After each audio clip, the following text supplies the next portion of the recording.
Hi guys, welcome to the Butterfly Effect Experience. My name's Liam, I'm here with Jack. Hello, hello. And today we're going to be talking about a poll we put out. Who has the funnest or the most enjoyable scenes in Detroit Become Human? Is it Connor, Markus or Cara? So we'll kick off with you. We put out a poll and these are the results as you can see on screen now. Thank you to the 173 of you that did vote. As you can see, about 2/3 of you reckon it's Connor. About, a big minority under that is Cara, and Markus is dead last there with only 10%. Jack, are you surprised by these results? Do you think this is accurate? I'm not surprised, if I'm honest, because before I did this poll a little while ago, I have been on Reddit just to see, gauge what the feeling was about all three characters. It pretty much married up to what this was, mate. Connor was like far away the winner. Cara was like comfortably second, kinda, and then Markus was like by far the worst. So I'm not really, mate. But what about you? Yeah, very much expected. I know how beloved Connor is. I had no doubts in my mind that he'd win. It's funny though, because when we first put out the poll, we kept tabs on it, and it looked like it was really even Stevens between Cara and Connor, actually, didn't it? But Connor just ran away with it.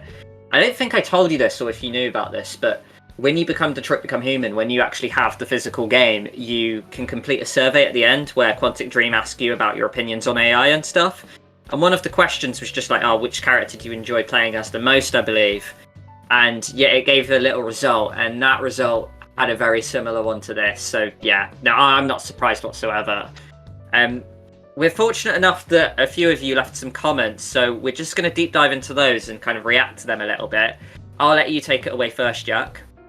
Yeah, so the first comment I've got here is from Red Face Baby, who says Connor is the most entertaining, Markus is the most influential, and Cara is the most touching. And honestly, it's a short, sharp sentence to sum up how I feel about the characters in this game. This is literally it, and I'm pretty sure I said that in the response as well. Because for me, I did vote for Connor in this poll as well.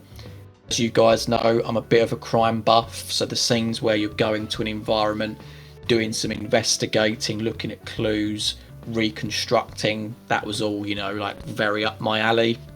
But then you've got some action in there with the rooftop chase, even just like the different environments as well, like when you go to the Eden Club. It's like some of the visuals that Connor, I think it was great across the entire game, but some of the visuals that you had in Connor's chapter were like so varied. Of course, there's the dynamic with Hank.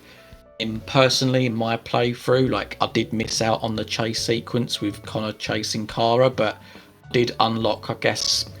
No, was it more? I guess I had the more rare ending, where Connor and Hank end up fighting on the rooftop and Connor kills Hank. So there was a little bit of spice to my story as well, so that's why I went for him.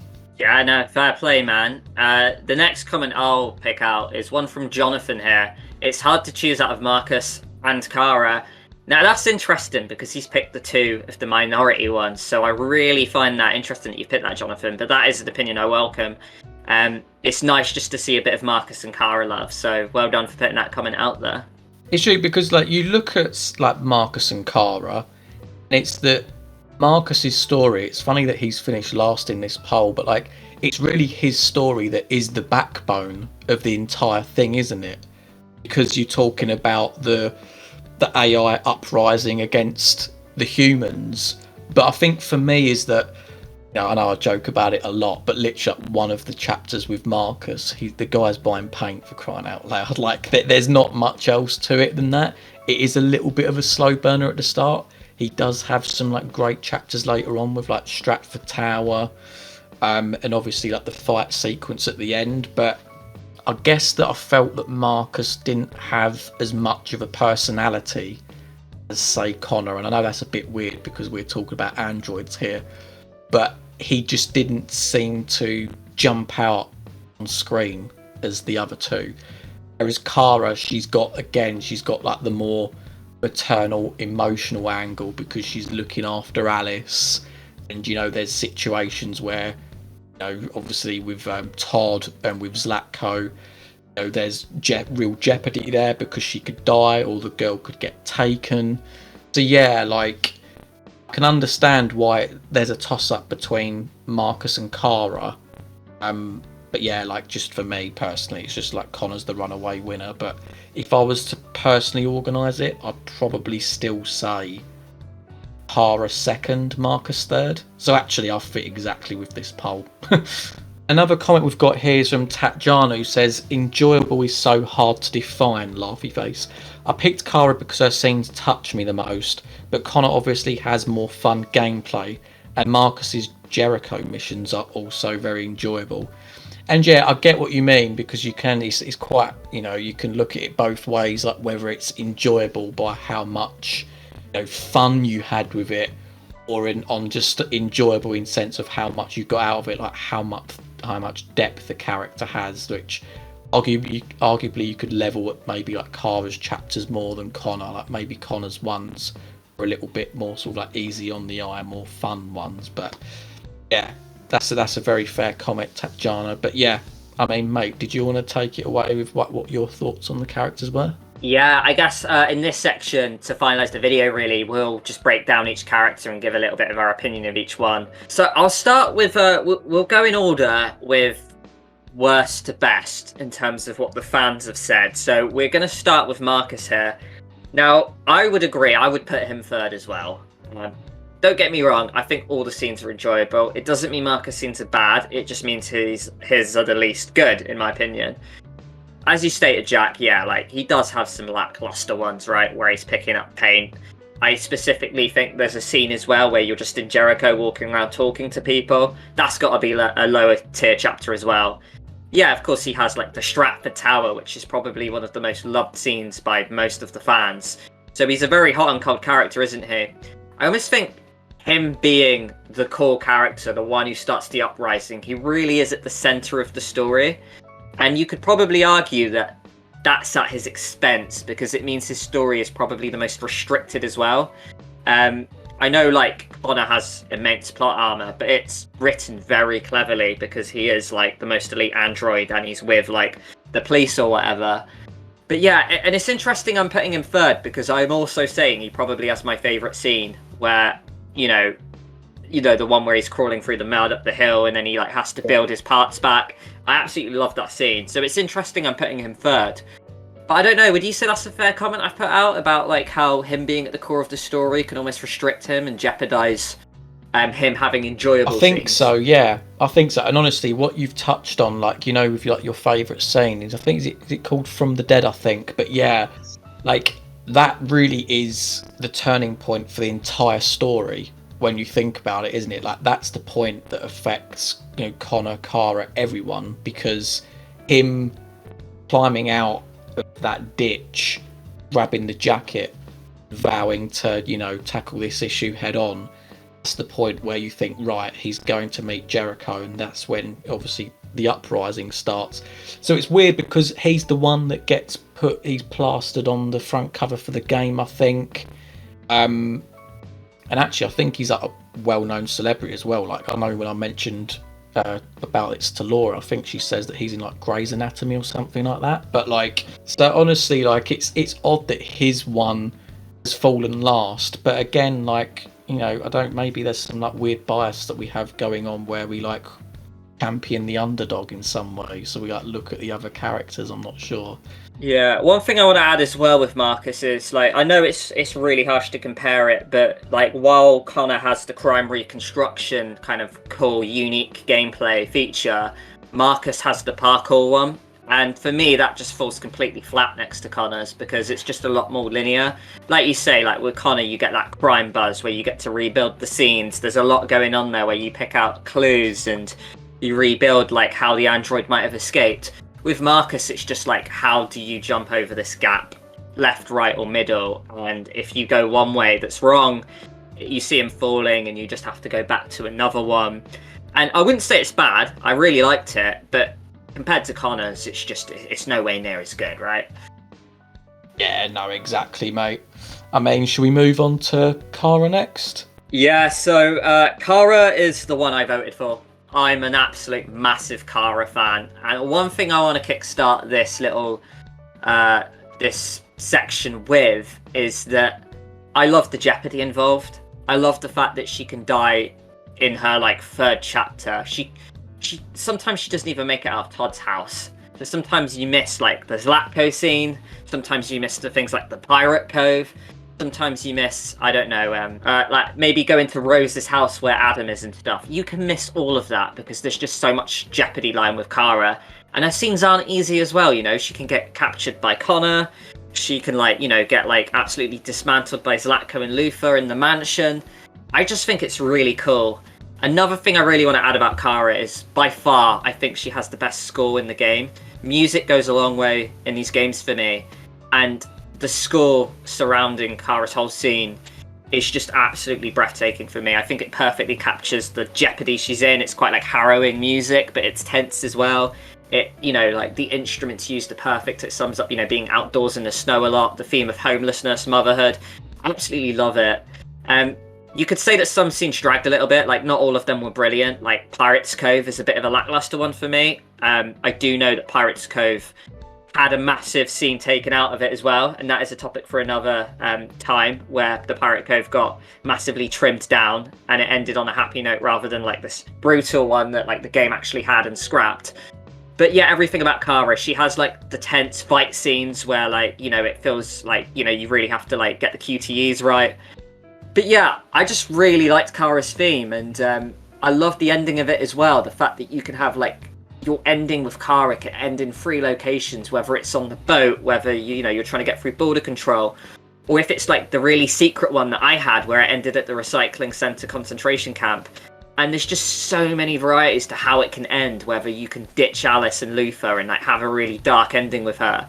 How, in your case, Jack, you can sacrifice yourself like to make sure Alice gets through and she's safe in Canada. You can have the happy ending where everyone lives. There's just so many variables to Cara.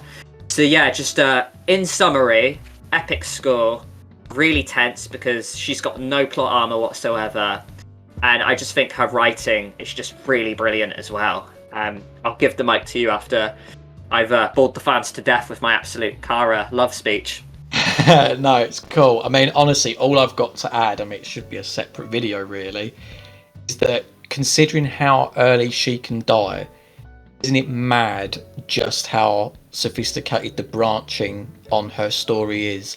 The fact that she can go on as far as she does, and even then still have 3 different endings, like it's something to be lauded. Like Quantic Dream, like the amount of time and love that they've put into this game is absolutely superb. So yeah, honestly, I echo a lot of what you say as well, mate. She has some really tense chapters. I remember personally playing that pod fight sequence and, you know, really sort of struggling at that front door to get out because I was like trying to judge what the QTE was. Even Zlatko's bit, you know, when you're tied up, I failed, didn't I? I failed getting out. Thankfully it didn't get her killed off, and you then just have to wander around and, you know, find memories as a way to try and, you know, remember who you were and stuff. But again, very tense, and those are ultimately some of the scenes that really resonate with me in this game, so it's why she finishes second for me. I think as well, if you lose your memory at Zlatko's mansion, it makes the game even better that you have to recollect your memory. And the scene we were mentioning as well about how hard it is to keep Cara alive because she's got no plot armor whatsoever, it makes it all the more rewarding when you get her to the end. Like, I managed to save her, Alice, and Luther at the recycling center, and I feel over the moon about that. And you must feel epic as well that you got her all the way to the border control. And you had a really cool, like, sacrificial, movie-like ending, which just sounds like a really fitting ending for Cara's story arc. So yeah, like, it's just, yeah, a really big sense of accomplishment when you get as Cara as far as you can. Sweet, mate. I mean, honestly, I've said a lot of what, you know, I've already could say about Connor, so like, I'll just throw the mic over to you, mate. But yeah, like, what is it? Is it Connor that finishes second for you then, if you were to like rank these characters? Yeah, like, I think, you know, what Redface Baby said about Cara being the most touching, but Connor being the most entertaining, I agree with it. But I put Cara first, but by no means do I disagree. I completely get why people could put Connor first. I mean, the opening scene, the game kicks off with Connor, and we have this epic rooftop sequence, don't we, with the hostage situation. Like, what a way to kick off the game, right? Like, it just shows us that this is the scenes we're getting. It's so tense. So yeah, Connor, just really good. He's a hilarious character as well, the way he doesn't get Hank's humour and, like, you know, jokes go over his head. Hank's my favorite character in the game. Like you touched on, the relationship with him is just the best, like one of the best duo relationships I've seen in a game in quite some time. The writing is absolutely splendid. And yeah, just, I mean, what is not to love about Connor? Whether you're in the Eden Club, whether you're chasing people on the nest on rooftops, whether you're in the Stratford Tower, or like you're reconstructing crime scenes in Carlos Ortiz's house, everything about Connor's scene is just really enjoyable. And I really like the fact that despite the fact he has plot armor, it is written so well, and the plot armor is explained brilliantly that he keeps coming back because they just keep reinstating him. It's just a really great way to get you out of that plot armor kind of like inevitability. Another great thing I love about Connor as well is the variety in his endings. You can become deviant and, you know, side with the main characters.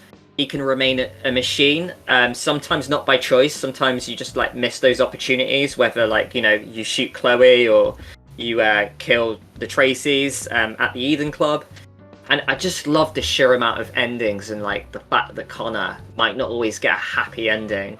I just think it's really brilliant, and I really hope that when Quantic Dream make games in the future, they're going to be able to replicate the masterpiece that, you know, the writing that we've had from these three characters, to be honest, mate. Oh, here. Yeah, which honestly, because I know we've shared our concerns already with the fact that they're taking on an IP of Star Wars and what that will necessarily do. Will it restrict their writing in any way? I don't know. I'm going to look on it optimistically and say that, you know, I trust them, that I think they're going to, you know, do a really good job with it.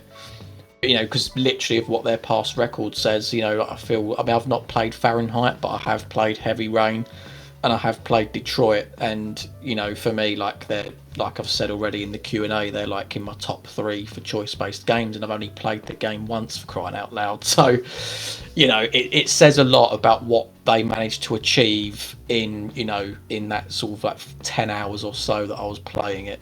No, of course. I mean, guys, that was our opinion of Connor, Markus, and Cara, which ones we preferred. We had a look at some of your comments. Thank you for putting those in again. Thank you for voting.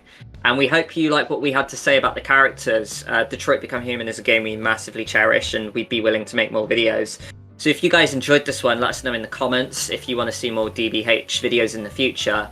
And yeah, that's something we'll happily discuss and look at. But thank you very much for joining, guys. Thank you, guys. We'll see you next time. Take care, guys. See you in the next one.